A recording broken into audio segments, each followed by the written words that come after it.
Salman F Rahman ৩৬,০০০ কোটি টাকা বিভিন্ন ব্যাংক থেকে ঋণ নিয়েছে। ব্যাংকগুলো ওর বাপদাদার সম্পদ যে ওর ঋণ নিয়ে ওর ঋণ পরিশোধ করে না।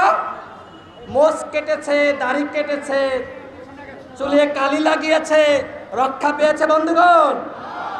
সালমান এফ রহমানের ফাঁসি দিতে হবে, আইনমন্ত্রী আনিসুল হকের ফাঁসি দিতে হবে, শেখ হাসিনাকে তার দাদাবাবুর দেশ থেকে ফিরিয়ে এনে জনতার আদালতে ফাঁসি দিতে হবে।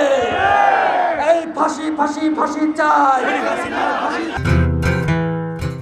কতিপয় দুর্বৃত্ত সেখানে প্রতি বিপ্লব ঘটানোর জন্য খনি শেখ হাসিনার নির্দেশে সেখানে উপস্থিত হয়েছিল, কিন্তু বাংলাদেশের জনগণ তাদেরকে গণধোলাই দিয়েছে। প্রতি বিপ্লব ঘটানোর যে চক্রান্ত, সেই চক্রান্ত নস্যাৎ করে দিয়েছে। শেখ হাসিনা যেখানে পলায়ে গিয়েছে, দিল্লির দাদাবাবুদের দেশে আশ্রয় নিয়েছে, সেখানে আওয়ামী লীগের নেতাকর্মীদের উদ্দেশ্যে বলতে চাই, বাংলাদেশে আপনারা চক্রান্ত করার ষড়যন্ত্র করবেন না। বাংলাদেশের জনগণ আপনাদের চক্রান্ত মেনে নেবে না। ইতিমধ্যে জেলায় জেলায় পাড়া মহল্লায় আওয়ামী লীগের যে ধ্বংসের রাজনীতি, আওয়ামী লীগের যে মিথ্যার রাজনীতি, আওয়ামী লীগের এই রাজনীতি নিষিদ্ধের দাবি উঠেছে। আমরা অন্তর্বর্তীকালীন সরকারের কাছে আবেদন রাখতে চাই, আপনারা আওয়ামী লীগকে প্রজ্ঞাপন করে নিষিদ্ধ করুন। প্রিয় উপস্থিতি, আপনারা কি চান আওয়ামী লীগকে নিষিদ্ধ করা হোক? হাত উঁচু করে দেখান, আওয়ামী লীগকে নিষিদ্ধ করা হোক। আপনারা বলেন আওয়ামী লীগকে নিষিদ্ধ করা হোক, এটি কি আপনারা চান? দেখেন সাংবাদিক ভাইরা, আজকে এখানকার উপস্থিত জনগণ তারা বলছে আওয়ামী লীগকে নিষিদ্ধ করা হোক। যে দল গুম করেছে, খুন করেছে, গণহত্যা চালিয়েছে, সেই দল বাংলার মাটিতে রাজনীতি করতে পারে না, পারে না, পারে না। আওয়ামী লীগকে বাংলাদেশে রাজনীতি করতে দেওয়া হবে না, হবে না, হবে না। ওবায়দুল কাদের বলেছিল শেখ হাসিনা পালিয়ে যায় না। শেখ হাসিনা তো পালিয়েছে, সাথে চেলাপেলালাও পালিয়েছে। ওবায়দুল কাদের কি ইন্ডিয়ায় নাকি বাংলাদেশে? ওবায়দুল কাদের শুনছি, কখনো শুনছি ইন্ডিয়ায়, কখনো শুনছি বাংলাদেশে। গতকাল দেখেছেন কতিপয় দুর্বৃত্তকে গ্রেপ্তার করা হয়েছে। এর আগে সালমান এফ রহমান ৩৬,০০০ কোটি টাকা বিভিন্ন ব্যাংক থেকে ঋণ নিয়েছে। ব্যাংকগুলো ওর বাপদাদার সম্পদ যে ওর ঋণ নিয়ে ওর ঋণ পরিশোধ করে না। মোষ কেটেছে, দাড়ি কেটেছে, চুলে কালি লাগিয়েছে, রক্ষা পেয়েছে বন্ধুগণ।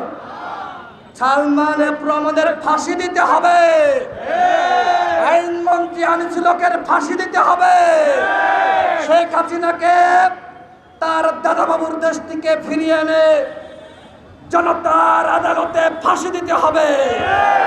এই ফাঁসি ফাঁসি ফাঁসি চাই, খনি হাসিনার ফাঁসি চাই, ফাঁসি ফাঁসি ফাঁসি চাই, কাদেরের ফাঁসি চাই, শেখ হাসিনার দুই গালে জুতা মারো তালে তালে। সংগ্রামী সাথী বন্ধুগণ, আজকে শেখ হাসিনা আওয়ামী লীগের রাজনীতি ধ্বংস করে দিয়েছে।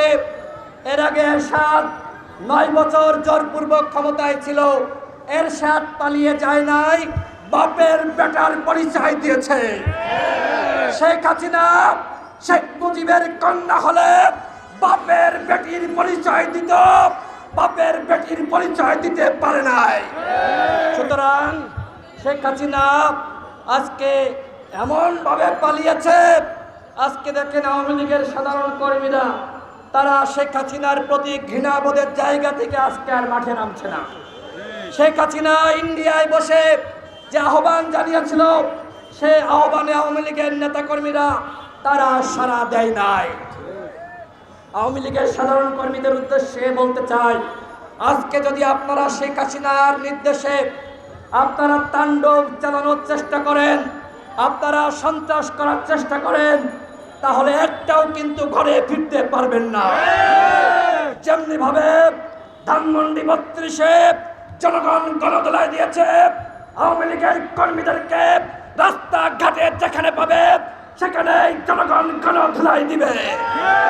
এতদিন আমাদেরকে নির্যাতন করেছেন, নিপীড়ন করেছেন, আমরা সহ্য করেছি। ইলিয়াস আলীর মতন আমার হাজারো ভাইকে গুম করেছেন, আমার হাজারো ভাইকে খুন করেছেন। এই গুম খুনের দলকে বাংলাদেশের মাটিতে রাজনীতি করতে দেওয়া হবে না। এই দলকে অনতিবিলম্বে নিষিদ্ধ করতে হবে। বন্ধুগণ, আমরা কেমন বাংলাদেশ দেখতে চাই? আমরা দেখতে চাই এমন বাংলাদেশ যেখানে প্রতিহিংসা থাকবে না। আমরা দেখতে চাই এমন বাংলাদেশ যেখানে উন্নয়ন হবে। আমরা দেখতে চাই এমন বাংলাদেশ যেখানে কালো টাকা দিয়ে কেউ এমপি হতে পারবে না। সংগ্রামী বন্ধুগণ, আপনারা আগামীতে আপনারা কি চান যারা ঘুষের সাথে জড়িত, দুর্নীতির সাথে জড়িত, যাদের বিরুদ্ধে দুর্নীতির অভিযোগ রয়েছে তারা জাতীয় সংসদের এমপি হোক? আপনারা কি চান? এখন দরকার তারুণ্যের সরকার। এখন কি দরকার বন্ধুগণ? এখন দরকার তারুণ্যের সরকার। প্রত্যেকটা দলে, হোক সে বিএনপি, হোক সে জামাত, হোক সে গণ অধিকার পরিষদ, আজকের বাংলাদেশে তারুণ্যের নেতৃত্বে এই গণ অভ্যুত্থান হয়েছে। সুতরাং যে দলই বলেন না কেন, আগামীতে 50% তরুণদেরকে নমিনেশন দিতে হবে। তরুণদের নেতৃত্বে আগামীর বাংলাদেশ বিনির্মাণ করতে হবে। তরুণদেরকে বাদ দিয়ে শুধুমাত্র আমাদের সিনিয়র রাজনীতিবিদ এমপি হবে, মন্ত্রী হবে, আমরা কি সেটি মেনে নিব বন্ধুগণ? তরুণরা পরীক্ষা দিয়েছে, তারা কখনোই বিপথে যায় না। আমাদের সংগ্রামী সভাপতি নুরুল হক নূর কি বলেছিল? 90% পতন হয়ে গেছে, 10% ধাক্কা দাও। বাংলাদেশের জনগণ গণ অধিকার পরিষদ নুরুল হক নূরের কথা রেখেছে। আমরা কি 10% ধাক্কা দিতে পেরেছি বন্ধুগণ?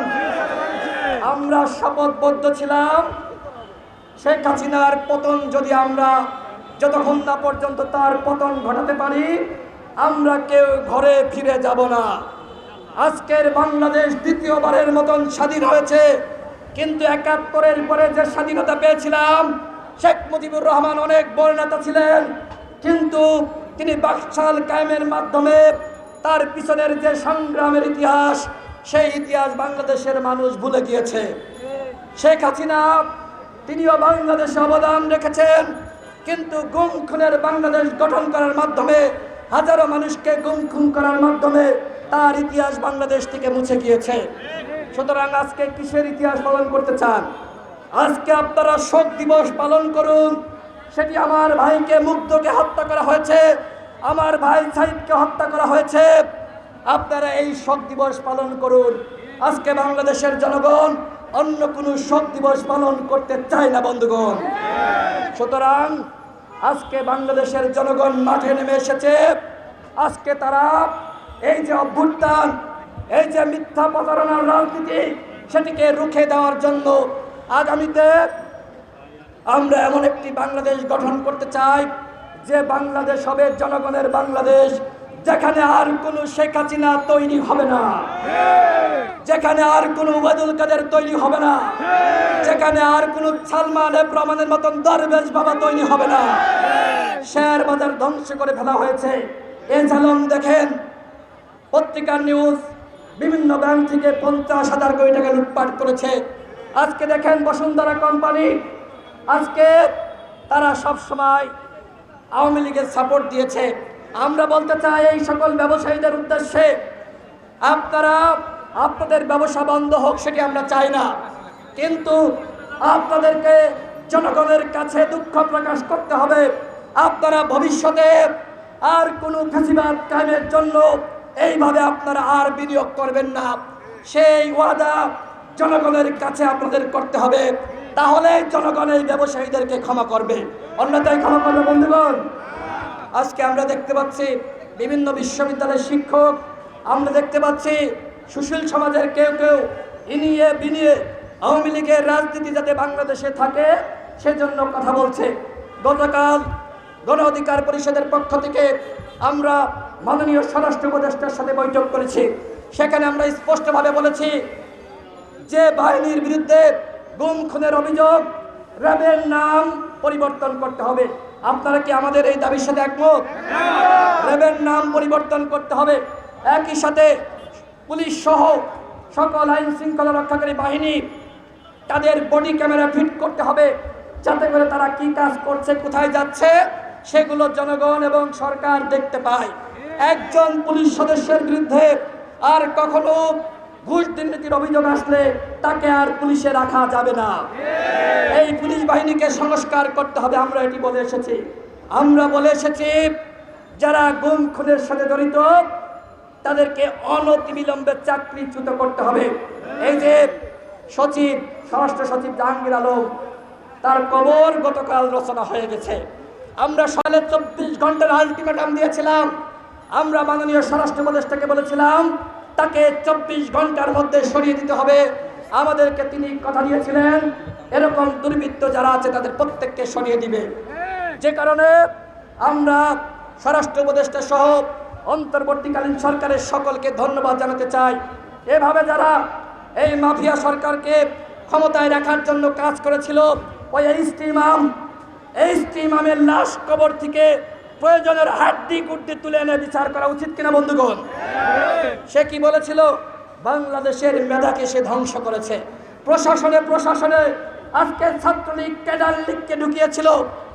কোনো কিছু হয়েছে বন্ধুগণ?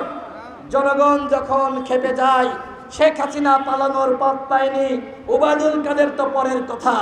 সুতরাং আগামীতে যে সরকারি ক্ষমতায় আসুক না কেন, তাদের উদ্দেশ্যে আমরা বলতে চাই আপনারা বাংলাদেশকে এমনভাবে সংস্কার করবেন যেখানে কোনো দুর্নীতি থাকবে না, অন্যায় থাকবে না, অপরাধ থাকবে না। যে বাংলাদেশ হবে জনগণের বাংলাদেশ, যে বাংলাদেশে গণতন্ত্রের জন্য আমাদেরকে বারবার আন্দোলন করতে হবে না, যে বাংলাদেশে বিচার বিভাগের স্বাধীনতার জন্য আমাদেরকে বারবার আন্দোলন করতে হবে না। আমরা বাংলাদেশে এইরকম সরকার ব্যবস্থা চাই। এই সরকার ব্যবস্থা প্রতিষ্ঠা করার জন্য গণ অধিকার পরিষদ রাজপথে লড়াই করছে। এখন বাংলাদেশে যারা ক্ষমতায় রয়েছে বিপ্লবী সরকার, এই বিপ্লবী সরকারের উদ্দেশ্যে আমরা বলতে চাই আপনারা রাষ্ট্র সংস্কারের রূপরেখা জাতির সামনে হাজির করুন। আপনাদের যে সময় প্রয়োজন আমরা সেই সময় দিতে আমরা রাজি রয়েছি। আমরা চাই রাষ্ট্রের সংস্কার। এই রাষ্ট্রের সংস্কার হলে প্রত্যেকটা দল ভালো থাকবে, আমরা সকলে ভালো থাকব, দেশের উন্নয়ন হবে। আর রাষ্ট্রের সংস্কার না করে যদি নির্বাচন হয়ে যায় তাহলে যে দল ক্ষমতায় আসবে সে রাষ্ট্র সংস্কার করবে কি করবে না সেটি আমরা বলতে পারি না। আমরা অন্তর্বর্তীকালীন সরকারের উপর আস্থা রাখছি। আপনাদেরকে রাষ্ট্র সংস্কার করতে হবে এবং আওয়ামী লীগকে নিষিদ্ধ করতে হবে। যারা গুম খুন করেছে তাদেরকে গ্রেপ্তার করতে হবে। আগামী 48 ঘন্টার মধ্যে অবৈধ অস্ত্র জমা নিতে হবে। আওয়ামী লীগের দুর্বৃত্তদের হাতে যে লাইসেন্সধারী অস্ত্র রয়েছে সেগুলো জমা নিতে হবে। তারা ব্রাশ ফায়ার করে মিছিলকে ছত্রভঙ্গ করবে। আজকে জনগণ বাঁশের লাঠি হাতে তুলে নিয়েছে। যতক্ষণ না পর্যন্ত এই আওয়ামী দুর্বৃত্তায়নের রাজনীতি ধ্বংস না হচ্ছে, আপনারা সীমান্তে সীমান্তে প্রত্যেকটা পাড়া মহল্লায় বাঁশের লাঠি হাতে নিয়ে পাহারা দিবেন। বাঁশের লাঠি হাতে নিয়ে আপনারা সতর্ক থাকবেন। আমরা বাংলাদেশ যতক্ষণ না পর্যন্ত প্রকৃত যে সুখ স্বাধীনতা ভোগ করতে পারছে দেশের জনগণ, আমাদেরকে সোচ্চার এবং সতর্ক থাকতে হবে। দেশবাসীর প্রতি সেই আহ্বান জানিয়ে গণ অধিকার পরিষদের নেতৃবৃন্দকে রাজপথের সকল কর্মসূচিতে উপস্থিত থাকার আহ্বান জানিয়ে আমি আমার বক্তব্য শেষ করছি। আমার পরে আমাদের সংগ্রামী সভাপতি বক্তব্য রাখবেন। তারপরে আমরা একটি বিক্ষোভ মিছিল করব। আপনারা যারা এখানে উপস্থিত হয়েছেন সকলে বিক্ষোভ মিছিলে অংশগ্রহণ করবেন। ধন্যবাদ সকলকে।